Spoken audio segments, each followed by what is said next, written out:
présidentielle 2025, l'Église est-elle contre Paul Biya? On a mis le point d'interrogation. Il y a eu un gros débat là-dessus. Faut-il maintenir le point d'interrogation l'Église catholique ou pas? L'Église catholique, voilà. Est-elle contre Paul Biya? On a insisté qu'il faut maintenir le point d'interrogation parce que la question, vous le verrez au cours de ce débat, est de savoir si c'est l'Église qui s'est exprimée. Est-ce que, M. Jean-Robert Wafou, c'est l'Église qui s'est exprimée par la voix de ces quelques évêques? Je n'ai pas vu un autre évêque contredire ceux qui ont pris la parole et qui ont demandé au président Biya, n'est-ce pas, qui ont demandé, entre guillemets, de se retirer.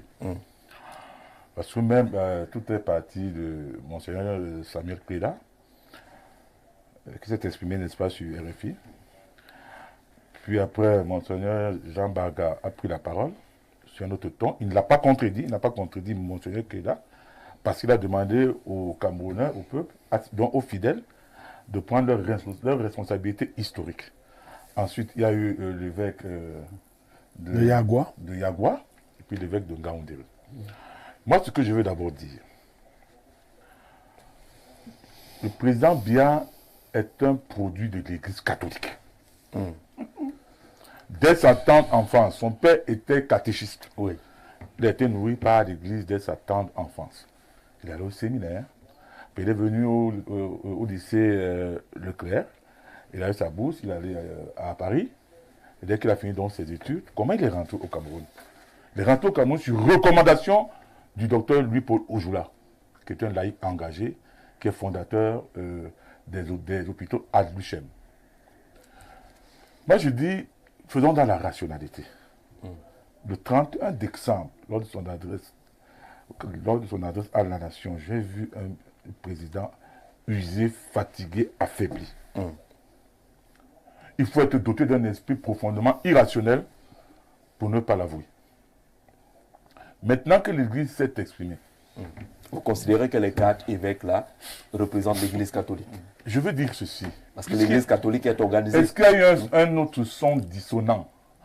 Vous avez vu la manipulation des camarades de M. Manda dans les réseaux sociaux, attribuant une déclaration à l'évêque de Bafia, au point où le diocèse a été obligé de faire une sortie pour dire que ces propos ne sont pas de l'évêque. Maintenant, vous pensez que c'est eux qui ont créé ce fake-là? On les connaît bien, on connaît la méthode. Ah bon, vous avez travaillé avec eux? On connaît leur méthode. Vous devez être bien introduit. Je dis, on connaît leur méthode. D'accord, allons-y en fait. Maintenant, moi je dis, avant d'être évêque, on est citoyen, non? Mais la Constitution quand même garantit la liberté d'expression. On est au moins d'accord? On est d'accord. Alors qu'est-ce qu'ils ont fait de mal? C'est vrai, j'ai vu certains agités côté du RDPC et affiliés. Là, ils sont montés, n'est-ce pas, dans les réseaux sociaux. Il y a M. Mathias Eric Onanguini qui, chaque 2 heures de temps, faisait des posts sur sa page Facebook. C'est le nucléaire qui commence là? Est-ce que la contre-réplique allez-y, Jean-Robert. Laissez-moi finir. Vous n'avez pas fait le voyage pour rien. Je vais dire une chose. Je vais lire les déclarations de quelqu'un. Même en Égypte, on tuait le roi. Quand le roi était trop vieux, il y avait le régicide sacré. Et il y avait des rites pour essayer de revigorer la puissance du roi. Je dis aux Africains de prendre l'exemple sur la Chine. Ce serait moi que ce serait la même chose. Et ce serait toute autre personne que ce serait la même chose. Le temps du pharaon est fini. C'est la raison pour laquelle je demande, c'est la raison pour laquelle l'Afrique n'avance pas dans le contexte stratégique et structurel. C'est signé Monsieur Mathias Eric Onanguini. D'accord. Il a fait cette déclaration. Mais quand vous allez sur sa page Facebook. La déclaration date de quand? Mais ça fait des années. C'était quand il était encore un peu lucide. Ouais. Il n'est plus lucide. Non, non, il est dans une autre dimension. Il ne prend pas beaucoup d'alcool, donc du coup... Actuellement, bon, il est dans une autre dimension. Alors, il est dans la recherche, hein. Il va retrouver la réponse. Il est hors sol.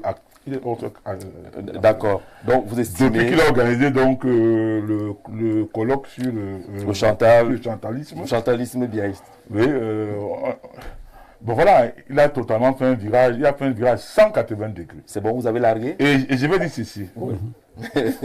Et je vais dire ceci. Je chronomètre. Quoi, le temps de la Cet mort? ami Doukan disait ceci, la misère ici-bas est le principal ennemi de Dieu. C'est un thème qui me concerne. Voilà. Mais, professeur Mathias et Onan... Vous répondez à qui finalement? Aux évêques ou bien... Non, écoutez, moi ma position est claire. La question était claire. Le président de la République qui s'exprime au nom de l'Église catholique. Je suis clair. Tant qu'il n'y a pas un autre évêque, oui, ou un autre ou la conférence épiscopale, ou la conférence épiscopale, et je parie qui se sont concertés, il fallait des gens pour porter le message. D'accord. Maintenant, sur le fond, mais vraiment, le président de la République a géré ce pays durant 42 ans. Et donc c'est bon. 42 ans de règne. Je vous rappelle qu'il a 92 ans aujourd'hui. Ceux qui lui demandent de se présenter de nouveau. Pour un mandat de 7 ans. Ça veut dire qu'il reste 99 ans. Oui. Mais dis donc, bon Dieu. Donc ce n'est pas réaliste. Bon Dieu. D'accord. Pour ça, est-ce que vous avez trouvé les références?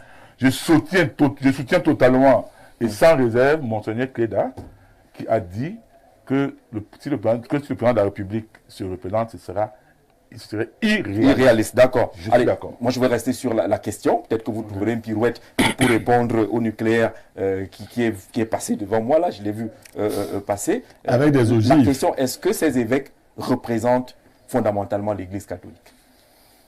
Monsieur Zeu, il faut que nous soyons rigoureux. Le propos d'un prince de l'Église n'engage pas l'Église comme corps. Voilà. Pour que le propos d'un prince de l'Église engage l'Église, il doit se tenir dans un cadre collectif, corporatif, qui est garant de la représentativité de ce propos. L'Église catholique qui est au Cameroun a un organe corporatif qui est le seul pour lequel on peut dire, quand cet organe a pris position, que l'Église catholique a pris position. Pour l'instant. C'est la conférence épiscopale. Voilà, pour l'instant, il n'y a pas de cela. Mais des gens, par une terrible malhonnêteté intellectuelle, toujours marqués par l'esprit de manipulation, croient se servir d'opinions qui sont des opinions particulières. Les évêques sont des citoyens, personne ne leur contexte, mais ils ne peuvent pas utiliser leur qualité d'évêque pour faire intrusion dans le jeu politique.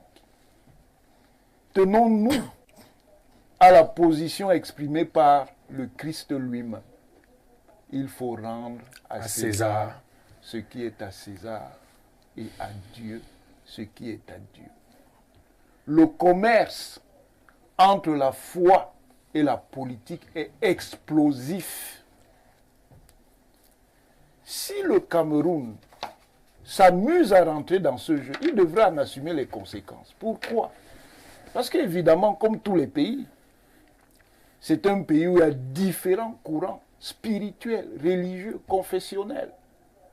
Si sur cette base, on se met à fabriquer des connexions entre les appartenances confessionnelles, religieuses et spirituelles et les opinions politiques, on ne va pas s'en sortir. Surtout quand on va greffer ça à la pluralité communautaire de notre pays, qui est en partie liée à sa structuration par les spiritualités. Donc, que nos seigneurs Cléda et les autres aient des positions, ils ont droit à leur position. Mais ce qui est terrible, monsieur Zeu, c'est qu'ils n'acceptent pas les positions contraires. C'est quel genre de démocratie? Bon, vous êtes d'accord que Paul Biya est vieux, il est même d'abord mort, il ressuscite tous les jours, c'est un zombie, il ne doit pas se présenter. D'accord. Mais acceptez aussi que d'autres vous disent que Paul Biya a le droit de se présenter. que ce soit du point de vue légal ou du point de vue moral. Ou politique. Ou politique. Du point de vue légal, il n'y a aucune discussion à ce niveau. Du point de vue moral, nous ne sommes pas dans une société d'ordre moral où il y a un seul ordre moral dicté par quelques gourous que ce soit. Mais Nous sommes dans un environnement... 92 ans. 92 ans. Bon, attendez. Bon, Oui. 92 ans. Et puis quoi? Et puis, Et quand même puis suffisamment quoi? âgé. Et puis quoi? Il est suffisamment âgé. Y a-t-il une limite d'âge Les dans la... évêques disent qu'on Attendez, peut y pas quand a-t-il même. une limite d'âge dans la Constitution? Non, la question est limitée. Ensuite, C'est pas un problème de constitution, c'est un problème de quoi? de rationalité. Quel problème de rationalité par rapport à quoi? humaine. Il n'y a pas de limite d'âge dans la Constitution. Donc, même si certains estiment que c'est un problème de rationalité, comme ils pensent avoir le monopole de la rationalité, le contexte juridique ne lui interdit pas d'être candidat. D'accord, professeur. Le contexte moral ne le lui interdit pas non plus. Parce que le Cameroun n'est pas une théocratie. On ne vote pas dans une église. On ne vote pas dans une synagogue. On ne vote pas dans un temple. On ne vote même pas dans une forêt sacrée. On ne vote pas dans une loge. Il faut donc bien distinguer les espaces. C'est ça la logique républicaine. D'accord. Ils ont le droit d'avoir leur opinion, mais qu'ils acceptent les opinions contraires. Des autres. Au lieu de polluer l'atmosphère avec des pressions qui sont parfaitement immorales. Alors, vous observez que les messages qui arrivent, c'est généralement cette vidéo-là qui...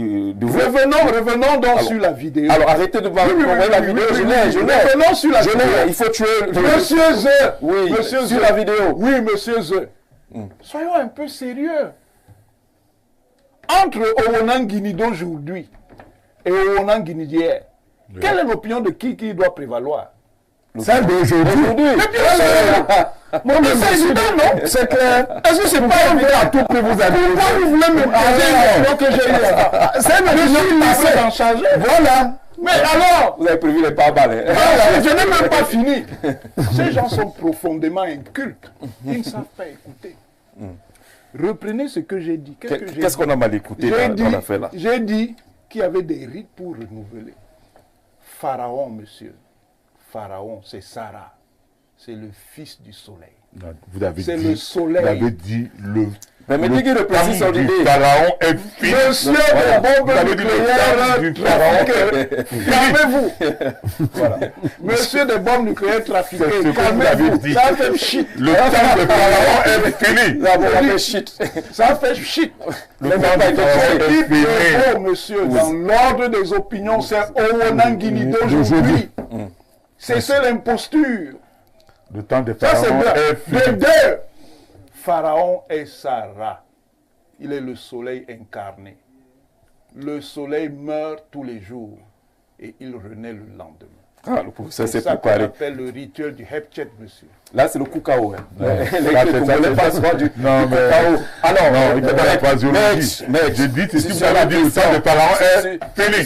Sur la question, sur la question, l'Église catholique est-elle J'ajoute concernée pour finir, en monsieur. tant que- Attendez, s'il vous plaît, je finis. J'ajoute Professeur, pour finir. vous avez J'ajoute déjà- pour finir que monsieur, Ouafou. votre champion, qui s'appelle monsieur Maurice Kamto, faisait partie d'un gouvernement dans le cadre duquel on a adopté. Abdoulaye Wade a fait partie d'un gouvernement N'hésitez pas, de monsieur. Abdou Diouf. Calmez-vous. Il était Faisait ministre. partie Donc, d'un vous avez réagi tout à l'heure. J'ai dit dans Abdoulaye Wade. lequel on a adopté la limitation des mandats. Il n'en a pas dit C'est pas un lui. seul mot. C'est pas lui qui avait défendu ça. Il n'a pas dit un seul mot, monsieur.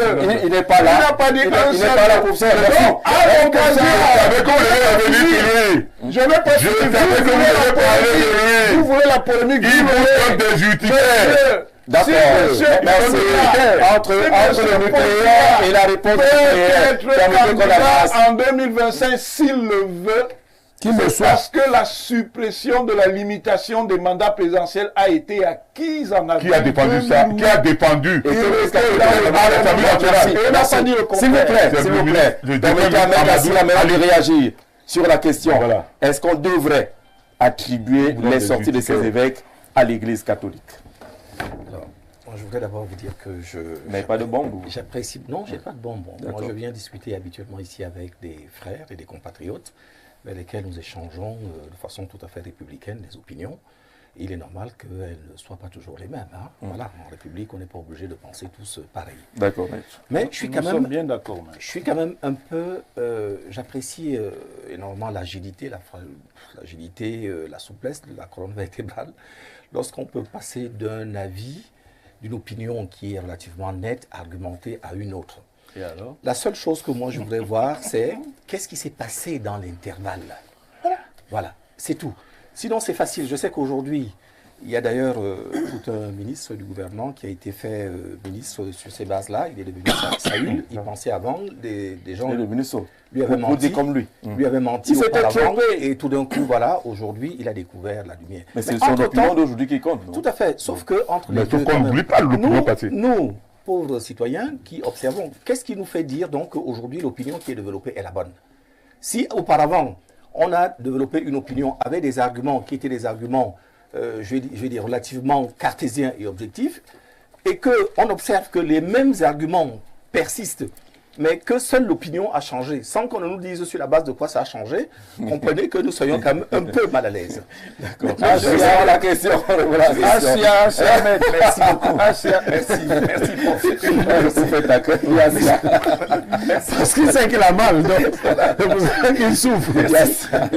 Allez-y sur la question. Franchement, non, maintenant pour répondre plus directement à votre question, honnêtement, je dois dire que pour l'instant, on n'a pas vu une opinion qui soit une opinion, on va dire, proclamatoire, solennelle, de la part des évêques. Mais je voudrais quand même signaler qu'auparavant, les mêmes évêques, quand ils disaient que tout pouvoir venait de Dieu, que si le président de la Ça n'a pas République, changé. Hein. que le président de la République actuelle, s'il est là, c'est par la volonté de Dieu, si, voilà. Personne ne sent, je n'entendais pas des gens, les amis, les proches de mes deux voisins, C'est moi que pas vous vrai. m'avez bien encadré. On vous aime beaucoup. Nous sommes en République, il n'y a Vous pas aime de beaucoup. théocratie. Donc même dans ce cas, il y a problème, monsieur. Je t'ai pas C'est vrai entendu, qu'elle a je t'ai pas parole. entendu le dire. Non. Oui, tu ne peux pas reprocher aux Non, gens non, non. de prendre ton temps de parole, mais te permettre de le faire pour le mien. Vous Donc êtes tu as... interféré dans mon propos aussi, maître. Vous êtes interféré dans mon propos. Voilà. Allez-y. Mais je suis d'accord avec vous. Je vais terminer. Parce qu'on parlait de. Voilà. Voilà, allez-y. Personne qui ne s'en plaignait pas. Aujourd'hui, les mêmes évêques ayant ouvert les yeux, sans doute se rendant compte de ce qu'il Non, va il y avait avoir fermé, une quoi. nouvelle échéance avec une perpétuation d'une situation, parce qu'il faut dire les choses comme elles sont. Normalement, l'Église et le politique devraient avoir tous le même objectif, c'est-à-dire la lutte contre la pauvreté, Oui. l'égalité sociale et autres, qui, heureusement, aujourd'hui, par la persistance, la durée des violations que nous tous nous observons, que les réseaux sociaux nous apportent. Je ne vais pas revenir sur l'ensemble des phénomènes des derniers jours. Je pense que les évêques, certains évêques, parce que ce n'est pas une volonté aujourd'hui unanime, s'il y avait une lettre pastorale qui venait nous donner une façon, une philosophie globale, on serait peut-être plus à l'aise. Aujourd'hui, certains d'entre eux sont sortis du bois pour nous donner leur opinion. Donc, je pense que c'est salutaire. Il vaut mieux tard que jamais qu'on puisse avoir au moins de temps en temps des personnes qui puissent voilà, se révolter, dire un peu leur mal-être. Je pense que c'est aussi pour eux une façon, sans doute. Alors, je pense que vous allez nous interroger sans doute sur le propos un peu dithyrambique qui faisait référence au diable. Je ne sais pas si on était obligé d'aller C'est jusque-là. blasphématoire. Si on était obligé d'aller jusque-là, mais au moins restons en personnes raisonnables que nous sommes. Mais nous on, avons a, on a compris. senti qu'il y avait un peu de Tout à colère, fait, un voilà, ras-le-bol, oui. hein, Tout à fait. de cet Ça, évêque. ça a qui a dû, moi je pense, quand vous voyez d'ailleurs les images que rapporte Il a fallu les balancer réseaux le sociaux, micro. Tout à fait. Hein. Il est même parti d'abord un temps avec le micro. Voilà, on sentait qu'il est sorti un peu de lui-même, il a perdu un peu de sa réserve. Mais je pense que la direction générale Il qui a a été mis donnée, les organes. voilà, si vous voulez, la direction générale était celle-là, c'est-à-dire qu'il faut que ça cesse. Parce qu'au jour où nous sommes, on ne voit pas. Et je pense que sans avoir besoin d'être même un membre du clergé, nous tous nous voyons très bien que depuis de nombreuses années, le pays va un peu dans tous les sens. Il n'y a aucune direction. Le président de la République actuelle, on peut toujours essayer de jouer avec des questions constitutionnelles ou des questions de loi.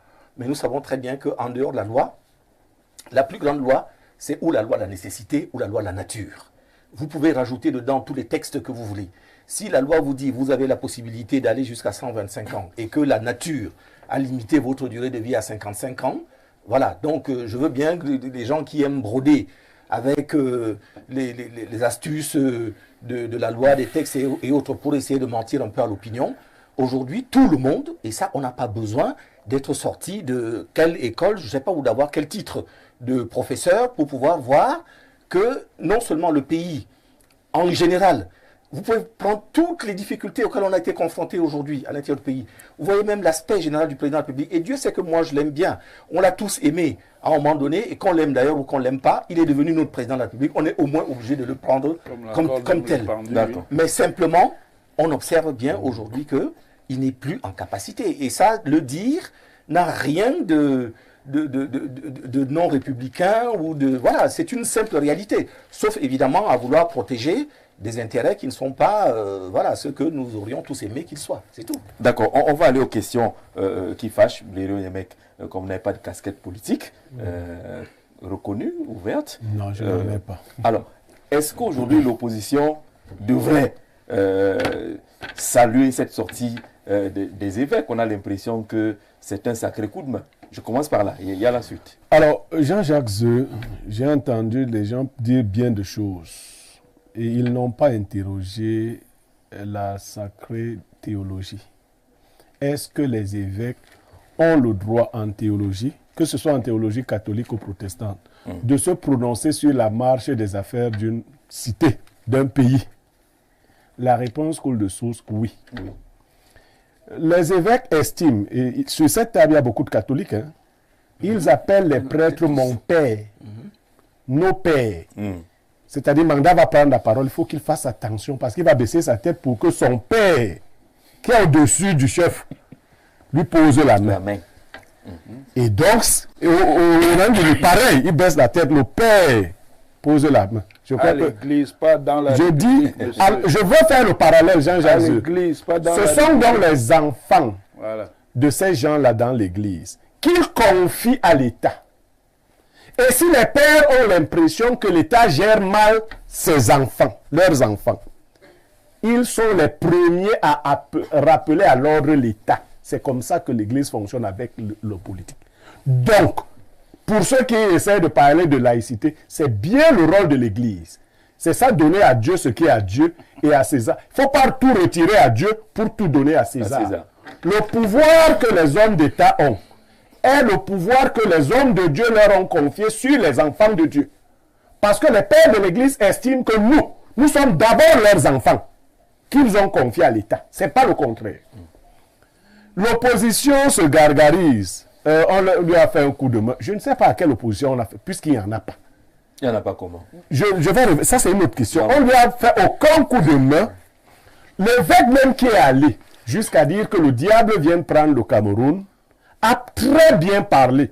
Les gens sont seulement de mauvaise foi ou refusent de comprendre. C'est bien une figure de style que tous les intellectuels ici maîtrisent. Vous savez, en français, quand on dit un bon diable, ça veut dire quelqu'un de bonne compagnie avec qui on commerce bien. Peut-être que les gens, quand on dit c'est un bon diable, le prêtre de l'église catholique, l'évêque, dit que la souffrance a dépassé celle que le diable pourrait nous infliger. En fait, il veut que notre souffrance soit atténuée. Quand il invoque le diable, c'est qu'il estime que nos souffrances actuelles sont abyssales. Que le diable vienne d'abord prendre, on verra après. Non, ce n'est pas ce qu'on dit. Je suis d'accord. Jean-Jacques Zeu, de deux mots. Quelqu'un l'a dit ici, il faut choisir le moindre. Le moindre, c'est le diable. Alors, effectivement, c'est ce qu'il dit. En pleine église. Oui, il dit qu'entre le système actuel et l'enfer sur lequel il a lu des choses, l'enfer est préférable. Il précise sa pensée. Nous ne pourrions pas souffrir plus. Alors, ça veut dire que celui qui viendra fera forcément mieux. Il peut nous faire du mal, mais personne ne réussira plus à nous faire autant de mal. C'est ce que ça veut dire. C'est-à-dire le diable même prendrait des leçons actuellement sur comment faire du mal à son peuple. Alors, le professeur Onangina a dit que du point de vue juridique, du point de vue autre, non, du point de vue éthique et moral, la chose ne passe pas. La chose ne passe pas tout simplement parce que vous n'avez pas besoin qu'on vous dise Quand vous entrez dans un car de transport, si vous voyez le chauffeur qui est ensommeillé, qu'est-ce que vous dites? Il est le chauffeur de cette agence, ce n'est pas vous qui recrutez les chauffeurs là-bas. Mais vous avez le droit de vous inquiéter qu'un chauffeur qui a sommeil vous conduise. Et si on vous dit que c'est celui que le chef d'agence a désigné, qu'est-ce que vous faites? Vous demandez d'aller dormir et de Vous lui dites, va d'abord dormir, tu te reposes, tu vas conduire une autre fois. On ne le chasse pas. Mais on ne l'a pas chassé. Lui, on l'a envoyé au village comme il avait demandé. Comme lui-même n'a pas pensé. Il nous a donné des perspectives. Il a dit qu'il verrait s'il rentrait au village ou s'il restait. Les hommes normaux avaient compris que dans une situation normale, il rentrerait au village. Mais il paraît qu'une maladie qu'il habite et que les prêtres soignent, c'est ça aussi qu'il faut savoir. L'amour excessif du pouvoir, ce sont les prêtres qui soignent quand tu as cette maladie. Eux-mêmes, ils aiment le pouvoir. Oui, mais pour le moment, c'est eux qui soignent cette maladie. Ils prient sur leurs ouailles. Et le président est l'un de leurs obligés. Il ne faut pas vous qui parlez là. De l'église catholique. Et j'ai même vu 10 ministres récemment à l'église en train de prier.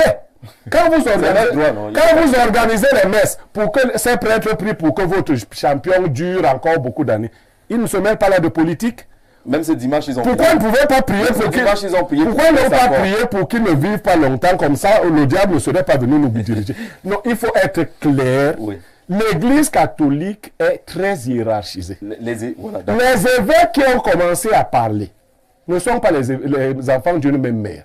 Je souhaite que leurs ouailles, que sont les Wonangini, les Assira et Manda, écoutent la voix de leur père de l'église. Sinon, vous serez chassés de l'église.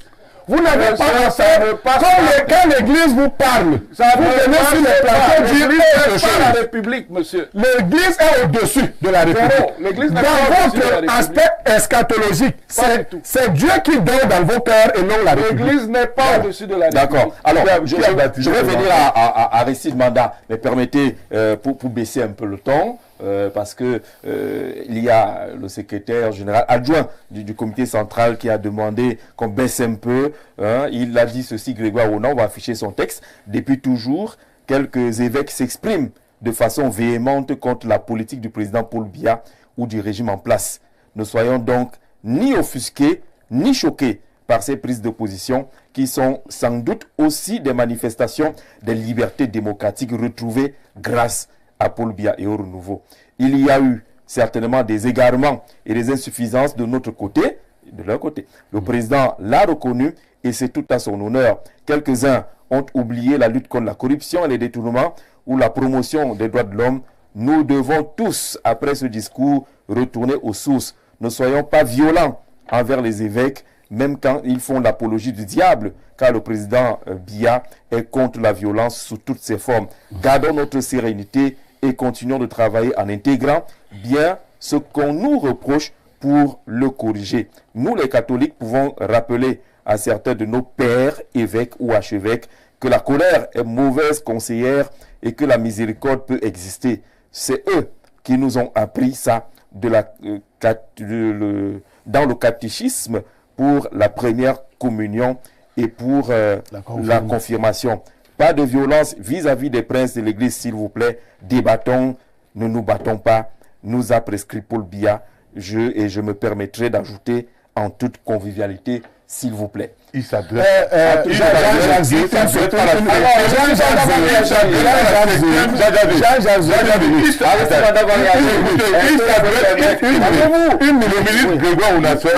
homme de tempérance et de pondération. Vous l'avez dit. Il s'adresse aux membres de la 5e colonne du RDPC. Donc, quand on fait la phraséologie du texte du ministre, c'est pas ce que les autres croient. Lui, il a été plus méprisant à l'égard des évêques que les autres. Lui, il a été plus méprisant. Il leur a fait plus la leçon que les autres. Mais de manière subtile. Maintenant, il est aussi catholique. C'est-à-dire, il devra répondre de la leçon qu'il a fait au père. Je ne sais pas, la première communion, la confirmation et autres arrivent. Il faut dire que les évêques sont des autorités morales. Et leur point de vue ne peut pas être galvaudé, ni pris à la légère. D'accord. Aristide Manda, sur cette affaire, on est d'accord. Il faut dire qu'il est catholique. Ce n'est pas... Je suis président d'un conseil. Voilà. Donc les évêques l'écoutent. Est-ce que ces évêques ont parlé au nom de l'Église catholique, puisque vous la connaissez bien hiérarchisée, vous savez comment on prend la parole de ce côté? Est-ce qu'on en fait un peu trop lorsqu'on parle de ces évêques-là pour coller à ce que le ministre Grégoire a dit? Merci beaucoup. Je voudrais prier M. Jean-Robert Wafo. Voilà, monsieur Wafo. De me permettre de structurer ma pensée. Qu'est-ce que je fais? S'il vous plaît. Vous avez pu mesurer combien au RDPC nous sommes disciplinés. Parce que depuis que vous parlez, si non, il a désamorcé le nucléaire. Voilà. Nous sommes là pour avoir des échanges fructueux et féconds, pour édifier nos compatriotes. Il est donc bon qu'on s'entende et qu'on s'écoute. Je voudrais faire un tout premier correctif en vous lisant une phrase d'un communiqué signé hier du chancelier de notre archidiocèse. C'est extrêmement important, le dit sur la posture de l'archevêque métropolitain de Yaoundé. Je vous prends juste une phrase. Monseigneur dit: je tiens à dénoncer ces méprises exégétiques et leurs auteurs qui distillent de la désinformation et de la manipulation de l'opinion à des fins inavouées. Ça, c'est hier. Donc, vous n'aviez peut-être pas cette information. Sur la posture de l'archevêque métropolitain de Yaoundé, Monseigneur Jean Barga, via son chancelier, Sylvestre Tongba. Là, je parle à S-qualité. Alors, je voudrais indiquer qu'il n'y a aucun antagonisme fondamental entre l'Église de Rome et l'État camerounais, qui s'est soucié depuis toujours de favoriser l'éclosion des confessions religieuses. Nous sommes parfaitement en face. Il vous a plu de rappeler que le président Biya, en l'occurrence, est lui-même un produit du séminaire de l'Église de Rome, tel que l'attestent les relations entre les deux États. Là, je ne parle pas de confession, le Vatican et le Cameroun. À l'invitation du président Biya, nous avons eu 3 visites au moins pontificales au Cameroun. De la même manière, le président Biya a régulièrement été reçu par les souverains pontifs.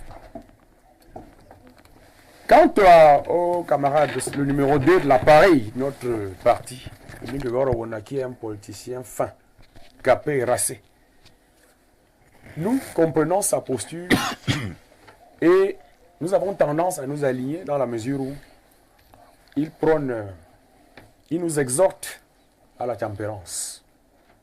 Mais il n'expie pas la faute parce qu'il n'a ni ce droit ni la qualité, puisqu'il parle lui-même de la colère, qui est un mauvais guide. Et spirituellement, je ne vous fais pas un coup sur les incidences de la colère. Ce qui a pu gêner, autant le dire, c'est lorsque c'est apparu un peu comme des harangues populaires. Lorsque le message pourrait être assimilé comme étant celui-là qui distille la haine, parce que, reconnaissons-le, le père évêque de Yagua a été un peu excessif. Il y a eu un peu d'hyperbole. Parce que ce n'est pas à lui qu'il appartient, c'est une violation de la démocratie. Le temps l'évêque a, du point de vue de sa posture de guide, le droit ne peut pas lui dénier cette fonction de guide, de celui qui sauve les âmes, autant le fidèle à sa liberté. Parce que les considérations et les choix politiques sont subjectifs. Et le président Biya, en l'occurrence, en ce qui nous concerne au RDPC, nous disons, au regard de son activité, fort des constatations qui ont été opérées au cours de cette année même, le président Biya revient de Saint-Raphaël, il a été en Chine, il accorde des audiences, il tient des sommets. Nous disons, pour reprendre pour femme, qu'il est la tout maître. Il n'appartient pas à X ou Y, peut-être de nous conseiller, mais pas de nous déterminer. Je comprends qu'il est bon qu'un évêque ait de l'empathie, parce qu'au Cameroun, je vais l'avouer, il y a de la souffrance. Il y a des galères de toute nature. Ne pas le reconnaître serait de la mauvaise foi. Même du temps de Christ, les gens ont souffert, il n'a pas allégé toutes les souffrances. Mais le président Biya a à cœur, justement, d'alléger les souffrances de ça, c'est une comparaison, quoi. Je veux savoir. Non. Quand je parle, je suis vous parlez très bien français. Je suis... Vous faites là une comparaison entre le président Biya et Christ. Je montre que lui qui est humain... Même du temps du Christ, il y avait les souffrances. Si donc... Non, c'est pas ça ma dialectique. Si donc, Christ lui-même, du temps de son règne, a fortiori, il faut comprendre ce que je dis, que le président a à cœur d'alléger les souffrances de son peuple, du peuple dont il a la charge. C'est pourquoi, chez nous, nous considérons que il n'y a pas d'alternative plus crédible que lui en l'espèce. Et nous disons que l'âge est un atout et que la jeunesse ne saurait constituer en soi un programme politique. Vous comprenez?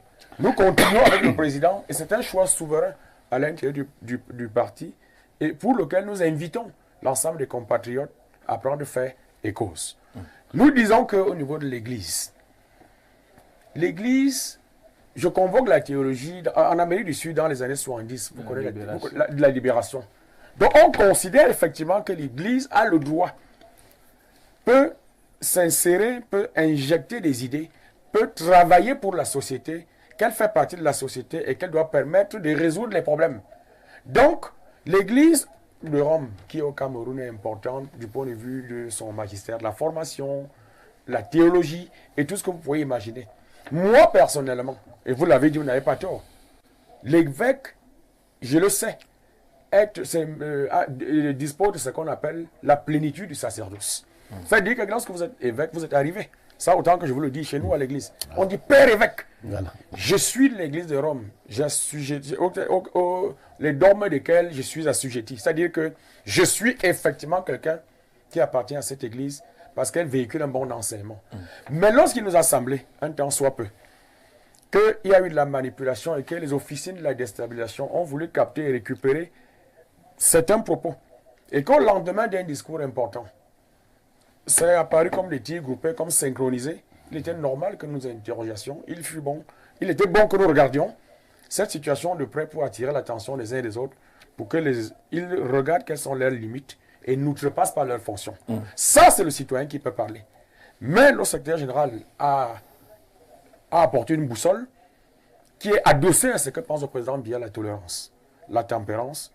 L'Église est avec sinon vous aurez attaqué l'Église. Nous sommes dans l'Église. Et peut-être même apposer des scellés. C'est ce que j'ai dit. Non. Parce que vous appelez l'Église à la tempérance. D'accord. Alors,